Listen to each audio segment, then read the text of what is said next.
سے کچھ جملے جی بسم اللہ الرحمن الرحیم۔ آج بہت بہرحال تکلیف دہ ایک دن ہے ہمارے لیے۔ یقینی طور پر عالم اسلام کے عظیم رہنما حضرت آیت اللہ العظمہ سید علی خامنائی جو ہے وہ جام شہادت نوش کر گئے اور ہمارے درمیان اب نہیں رہے۔ امام خامنائی نے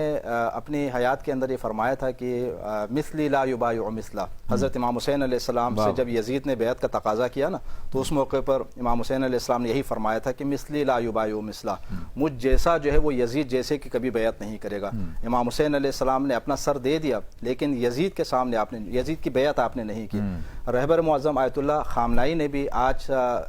دنیا ان سے چاہ رہی تھی، ٹرمپ ان سے چاہ رہا تھا، امریکہ ان سے چاہ رہا تھا کہ وہ ان کے سامنے جھکیں، ان کے بیجا شرائط کے سامنے جو ہے وہ سر تسلیم خم کر لیں، ان کے غیر جائز مطالبات جو ہیں وہ ان کو تسلیم کر لیں، لیکن رہبر معظم نے یہ کہا کہ ہم بھی امام حسین علیہ السلام کے نقش قدم پر چلنے والے ہیں، ہم ان کی بیعت ہرگز جو ہے وہ نہیں کریں گے۔ اور رہبر معظم جس طرح امام حسین علیہ السلام نے یہ فرمایا تھا کہ ان الداعی اپنا الداعی قد رکزنی بین اثنتین بین الذلۃ والسلہ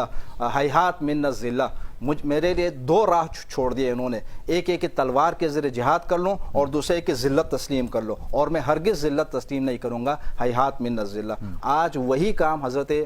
رہبر معظم سید علی خامنائی رحمۃ اللہ علیہ نے جو ہے انجام دیا اور دنیا کے سامنے انہوں نے دکھایا۔ دیکھیں رہبر معظم کی اگر آپ ان کے کارناموں کو اگر دیکھیں نا تو وہ صرف ایران کے رہنما نہیں تھے، صرف ایران کے سپریم لیڈر تھے، ٹھیک ہے، وہاں پر ایک اسلامی حکومت انہوں نے قائم کی تھی، وہ مرجع تقلید بھی تھے، پوری دنیا کے اندر جتنے بھی مثلا مکتب اہل بیت سے وابستہ لوگ ہیں ان کے مقلد تھے، پوری دنیا کے اندر چاہنے والے پوری دنیا میں موجود جی چاہنے والوں کے علاوہ باقاعدہ فقہی لحاظ سے ان کو فالو کرنے والے پوری دنیا کے اندر جو ہے وہ موجود تھے، اور انہوں نے ہمیشہ اتحاد کا درس دیا۔ آپ دیکھیں ان کی کوئی تقریر آپ کو ایسی نہیں ملے گی کہ جس کے اندر مسلمانوں کے حوالے سے جو ہے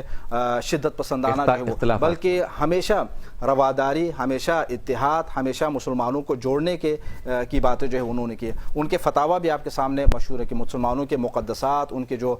شخصیات ہیں ان کا احترام کرنا جو ہے وہ واجب ہے، اور اسی طرح ان کی بے احترامی کرنے کو انہوں نے حرام قرار دیا۔ آج چونکہ انسان جب شقی ترین انسانوں کے ہاتھوں جب کوئی جام شہادت نوش کر جاتا ہے تو اس کے لیے باعث عزت ہوتی ہے۔ قرآن کریم کے اندر بھی اللہ تعالیٰ نے ایسے شہداء کے لیے فرمایا کہ ان کو آپ مردہ نہ کہیں بلکہ یہ زندہ ہیں، اور اپنے رب کے ہاں جو ہے یہ کیا ہے سرخرو ہوتے ہیں، اور اللہ رب آج بہرحال انتہائی دکھ کا مقام ہے، اور امید یہ ہے کہ انشاءاللہ